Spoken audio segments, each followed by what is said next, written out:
On July 22nd, 2025, when DJ Quik seconded a comment on Threads that read, DJ Quik is actually who everyone thinks Dr. Dre is, with the response that, finally, someone had the balls to say it. It was like someone igniting a lighter on a smoldering coal pit. Sometimes dormant, other times bubbling to the surface, the debate has always been here. Are you with Dre or are you with Quik? You can't be between the two. Sure, Dre is bigger, but who's actually iller? It's like pitting Michael Jackson and Prince against each other. And as much as Quik had admired Dre like one looks up to an older sibling, there has always been a sense of him believing that he's at the very least the latter's equal, and at most his superior. However, as immensely talented and incredibly contributive to the hip-hop genre as both producers had been in the 90s, DJ Quik was always going to have an uphill battle. After all, it was Dre who broke through first in the late 1980s with NWA. It was Dre who was part of a group that Quik worshipped and helped inspire him to get in the rap game. It was Dre's work on the DOC's No One Can Do It Better that helped fuel his debut album, Quik is the Name. And it was Dre who released the mammoth that The Chronic would become just months after Quik's sophomore LP, Way Too Funky. A gold-selling album with a sub-top 40 Hot 100 hit stood no chance against one that went triple platinum, banged out 3 top 40 singles, moved a significant amount of geographical focus to the West Coast, and became one of the most influential records in music history. Dr. Dre's towering success underscores his advantages over DJ Quik right from the beginning. Firstly, he was obviously older and more experienced. By the time Quik arrived in '91, Dre was already close to being a veteran. Secondly, Dre was minting stars. He essentially molded Eazy-E from a traditional music exec to a rapper who became the star of his own record label. He recruited most of the members of what would become NWA and provided the board work for their string of platinum records. He became the mentor of the DOC, helping create No One Can Do It Better as one of hip-hop's most successful records in the 80s, alongside NWA's debut album, Straight Outta Compton. Even outside of hip-hop, he mixed and produced for his then-girlfriend, Michelle, a gold-certified self-titled debut that yielded 3 top 40 hits. And, of course, Dre had Snoop. Quik had Second to None, AMG, High C, and the Penthouse Players Clique. Decent acts, but not stars. Thirdly, Dr. Dre had a machine behind him. His record label, Death Row Records, was backed by Interscope Records, which had signed a joint distribution deal with Atlantic Records, a subsidiary of the music division of multinational conglomerate Time Warner. That was an enviable combination of marketing muscle and financial resources. An independent company like Profile Records, to which Quik was signed, was never on that level. Fourthly, as both producer and artist, Dre had the hits. Huge crossover hits. By 1995, Dre had 11 songs across hip-hop and R&B land in the top 40 of the Billboard Hot 100. One of them was a #1 pop hit. Quik was yet to have a song in the top 40. At least not yet. And lastly, the 3 years between Quik's second album and his third album didn't help. Granted, there's the House of Pain disc on the Menace to Society soundtrack, a soundtrack, by the way, that also featured his archrival, who also happened to be in the movie itself, more on him later, and showing up as a guest on a forgotten teen rap album. But for the most part, Quik remained behind the boards, lacing tracks for failed up-and-comers such as Shello and Straight G. Comparatively speaking, hip-hop as a genre has always been a sprinter. It moves fast. In '93, The Chronic ruled. In '94, Snoop Doggy Dogg's Doggy Style took over, and Death Row put out 2 multi-platinum selling soundtrack albums. By '95, it was clear that rap's musical landscape now agreed to Dre's G-Funk strain. If Quik was ever going to be on Dre's level, let alone stay afloat in a rapidly evolving genre, he needed to play some major ball.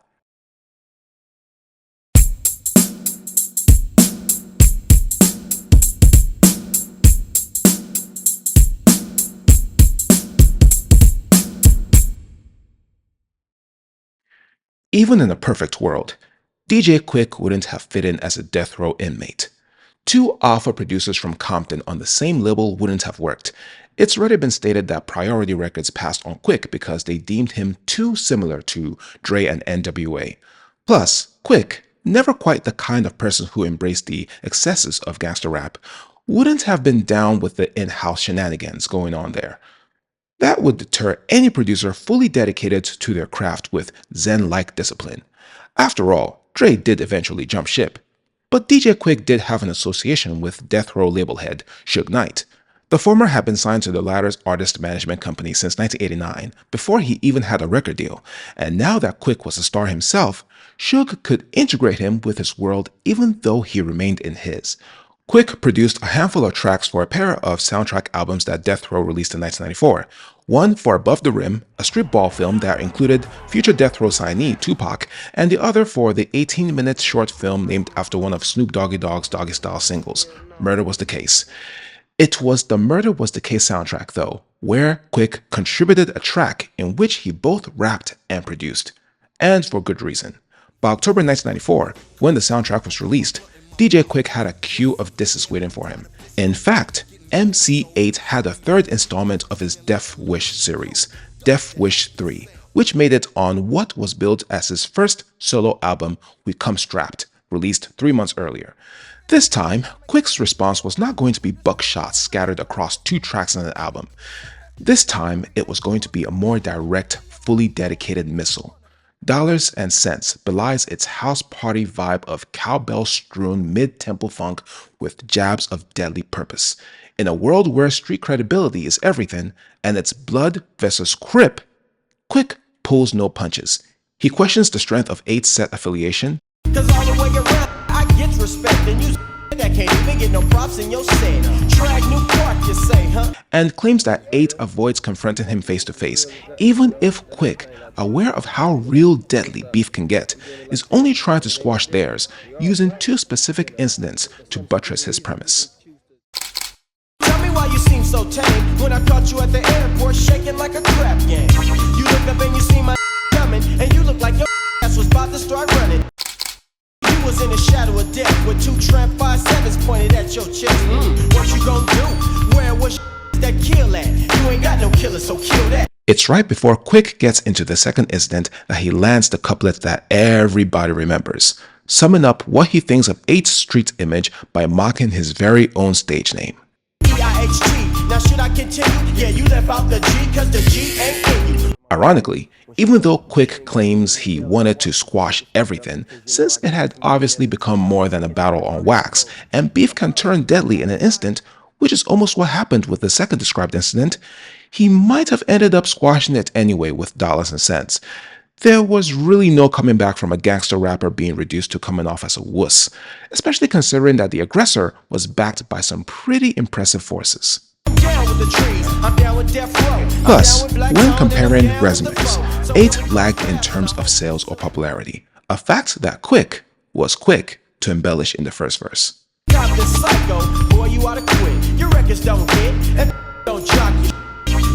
The beef dragged on for a few more years, even though Dollars and Cents was Quik's last entry in the battle. He had bigger fish to fry now. With Suge Knight in his corner as executive producer, Quik was ready, after almost 3 years, to put out an album and soar into greater heights than ever before. Using the nomenclature of his earth-shattering diss, the Uber producer and rapper put out Safe and Sound on February 21st, 1995. By this point, Quik was not only skilled on the keyboard and synthesizer, but also on the drums and bass guitar. Robert Bacon is back with his guitar mentorship and production expertise, but this time it's producer, multi-instrumentalist, and engineer George G1 Archie, who is credited on 4 tracks as Quik's right-hand man. Also on board with electric piano and string arrangements was a young session musician by the name of Warren Campbell, who would go on to become a notable record producer and songwriter for dozens of R&B and gospel stars. In Quik's world, musicianship was always going to be a top priority, and Safe and Sound was going to continue to push the boundaries of hip-hop production techniques. Street Level Entrance is the intro, a vibrant opener of a jam session in which DJ Quik asserts his allegiance to his blood set, the Treetop Pyrus, takes a swipe at MC Eiht, and makes it very clear that he's a direct descendant of Parliament Funkadelic. If producers like Dr. Dre were distinctively naming the results of their main inspiration, Quik certainly wasn't doing that. That funk without the P just ain't funky enough for me. See, you got to keep the P in it. Get At Me is the first proper song, kicking off the album explosively with a triumphant outtake of Cameo's Rigor Mortis. By this time, Quik's circle had been reduced by one. AMG, who had been taken in by KK of Second to None when he was homeless, was never comfortable with the circle's gang affiliations, and he bailed shortly after his debut album, Bitch Better Have My Money, had run its course by '92. As a result, Quik makes him the epitome of ingratitude with two satisfyingly corroding verses. Couldn't wait to take better have my money and run. KK shoulda knew the motto of life, that you can't turn a hoe into a housewife. As heated as Quik is, he still has some ripping to calm him down. Digging You Out starts with dialogue culled from the 1989 Eddie Murphy penned and directed comedic period piece Harlem Nights to set the stage for the song's premise. Tommy, what do you think of Mr. Quik? Think he's someone you might wanna... Yes.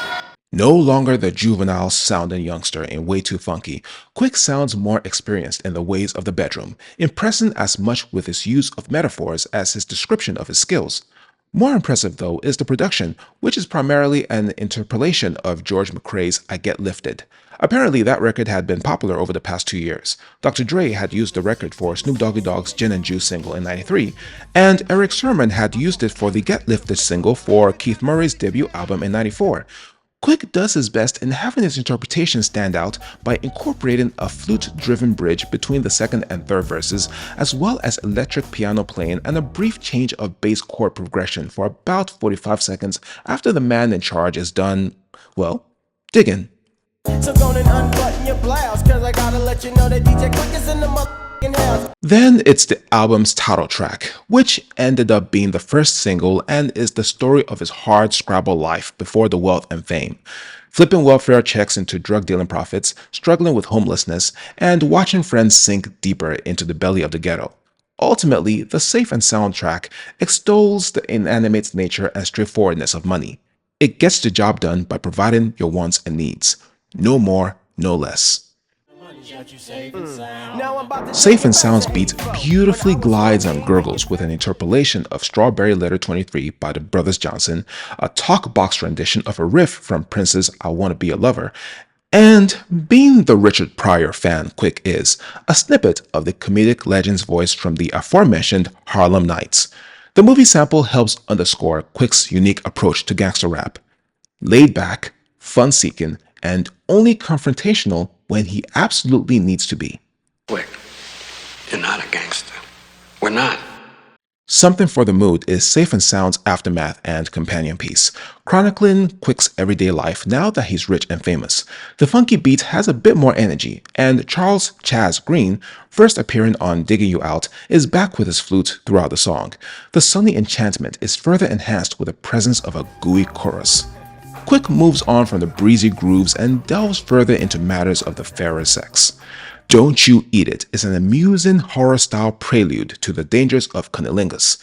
Male rappers have a long history of being averse to going downtown, an aversion that R&B hip-hop group SWV surely didn't appreciate.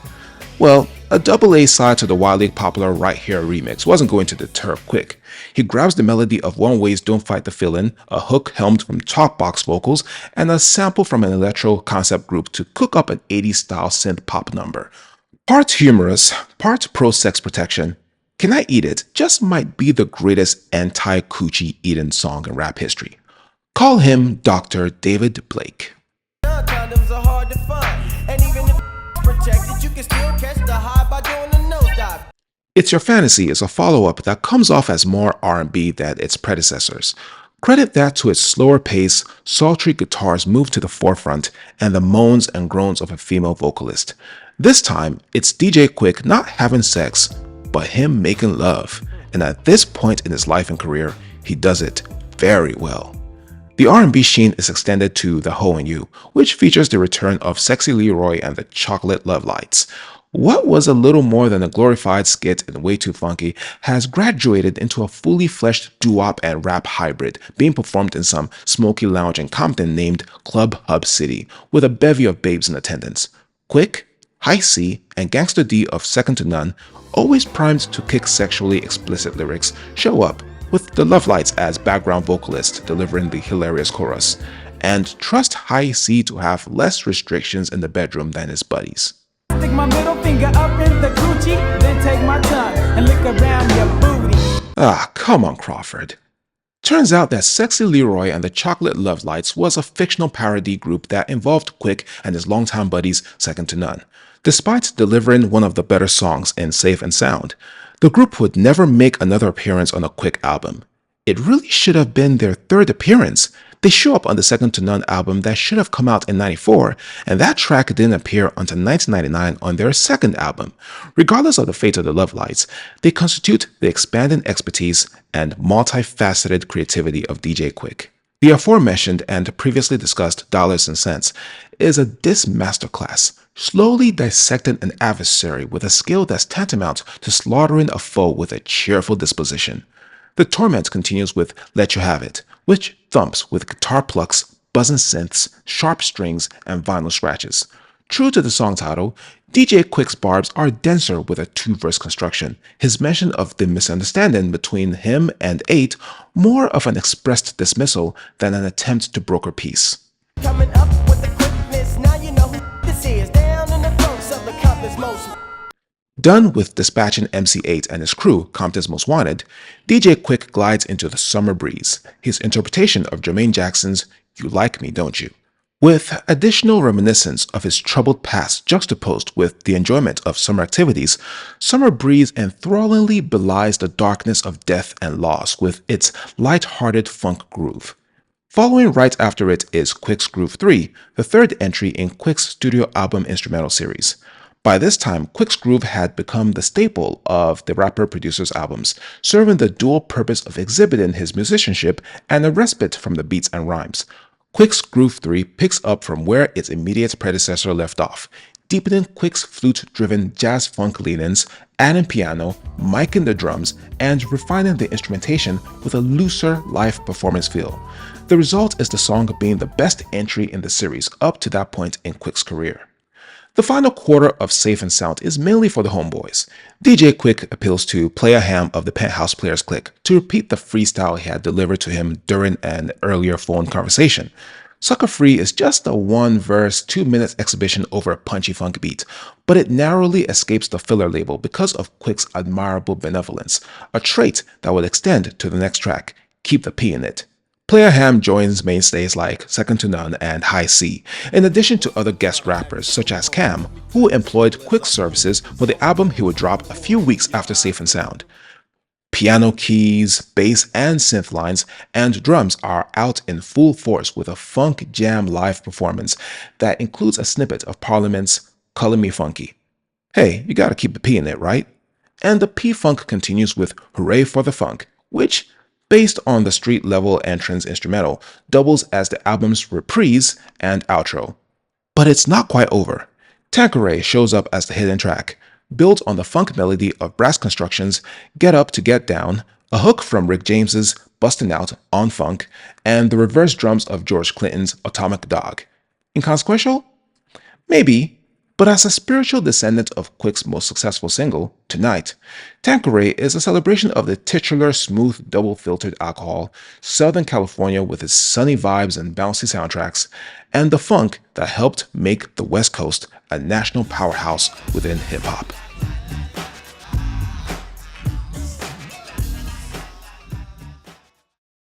The 1995 Source Awards, taking place about 6 months after Safe and Sound was released, is infamous for exposing the escalating tensions between East Coast and West Coast camps within hip-hop. But there was also an ongoing conflict within the West Coast between DJ Quik and MC Eiht, and the former was going to gain an added advantage over his archrival because he was part of the Death Row Performance Showcase, memorable for letting out each performer from his cell block. Check this out. I'd like to dedicate this song to my fiance, MC Eiht. Now let's get Rapping down to dollars and business. cents with a red bandana, well, obviously, wrapped around his mic-grabbing fist. Quik flaunted his lyrical punches in the presence of Eiht, who happened to be one of the ceremony's attendants. He even got to put in a closing couplet that was not in the recorded version. MC Eiht, baby, you gotta give it up, yeah. And to your mama, baby, when I dig, don't even bother. I'm not just your enemy, I'm also your stepfather. Considering the gang of activity involved, thank goodness this didn't take place in LA. But perhaps DJ Quik would have appreciated the notoriety of Death Row, including Suge's infamous speech at the Source Awards, to be funneled into sales rather than escalating a potentially deadly conflict. Safe and Sound had been certified gold a month before the Source Awards, and it would turn out to be his only #1 album on the Billboard R&B and Hip Hop album chart. That was 3 gold certified albums in a row. But considering the Death Row affiliation and gangsta rap's commercial dominance, Quik's third LP undersold next to output from Dre, Snoop, and the Dogg Pound, not to mention Death Row's soundtrack albums or other mid-90s gangsta rap albums such as Warren G's Regulate, G-Funk Era, Coolio's Gangsta's Paradise, and Bone Thugs and Harmony's East 1999 Eternal. Safe and Sound's only charting single, the album's title track, stalled at number 81 on the Billboard Hot 100, Quik's lowest peak and the last time he would ever be on that chart as lead artist. Summer Breeze, the follow-up single, did not even get a video at all. Outside of Suge's presence in the credits, no Death Row artist ended up on Safe and Sound. Second to None doesn't count because your album got shelved. And at the 38th Annual Grammy Awards in 1996, artists like Dre, the Dogg Pound, Tupac, Bone Thugs, Coolio, and Skee-Lo nabbed nominations. Quik didn't. It was clear that DJ Quik was in dire need of a much more formidable machine, and he didn't have much of one. By this time, Profile Records had seen better days, and they weren't eager to let go of their most prized possession. But what might have worked for a doe-eyed wonderkind in 1990 was going to fail with a weathered and more exposed professional in 1995. Feeling undercompensated and lacking support, Quik wanted out. But it wasn't going to be easy.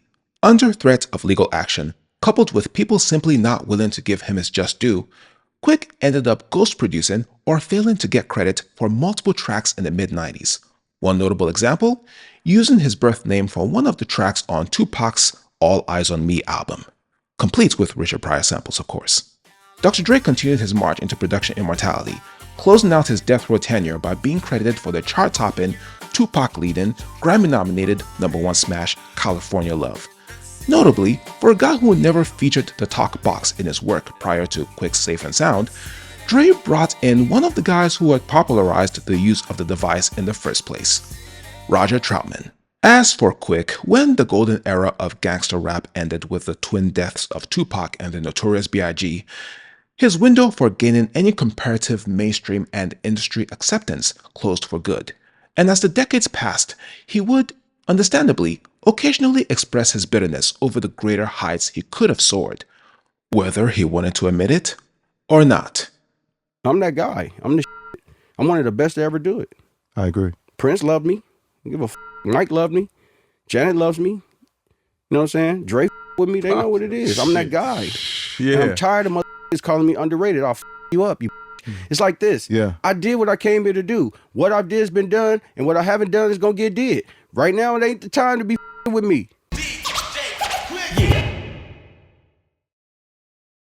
Safe and Sound marks the continuous progression of DJ Quik as a two-way hip-hop artist, perpetually ensuring the qualitative consistency of his overall catalog. It might not have the youthful exuberance of Quik as the Name, the fast-paced funk of Way Too Funky, or the killer lead singles of either album, but Safe and Sound is the best produced and the funkiest of Quik's first 3 LPs. While other producers of the mid-90s were okay with being little more than beatmakers and overdoing the warm synth that Dr. Dre popularized, Quik chose an alternate path. He deepened his craft by becoming a multi-instrumentalist, drawing knowledge from and working with other musicians, increasing his number of original compositions, and artfully blurring the line between sampling and interpolation. And he took incremental steps in becoming a better lyricist, accompanying his refined nasal delivery with more introspection and polished sex rhymes. Safe and Sound should also be remembered for being the first rap album to extensively use the talk box, helping popularize the device in the hip-hop genre and possibly paving the way for the adoption of other voice distorters such as autotune. And of course, this album includes dollars and cents. Unfortunately, as great of an album Safe and Sound is, it does have a what-if aura. Was it too smooth, lacking the thwomp of hardcore rap? Could it have done with a better choice of singles than the title track and Summer Breeze, songs with stickier hooks and a darker yet still danceable feel? Was it commercially suffocated by a world calcified by Dre's dominance? What if Quik had signed to Death Row Records? Can his refusal to do a video for Summer Breeze be considered self-sabotage? And should there have been a video for dollars and cents? Safe and Sound was DJ Quik's greatest chance to become a superstar, churn out crossover hits, and mint stars. But at least, in addition to a producer who writes his own lyrics, no shade, he deserves to assert himself as one of hip-hop's greatest producers, even if he had to reply to a random Threads comment 2 decades later to do so.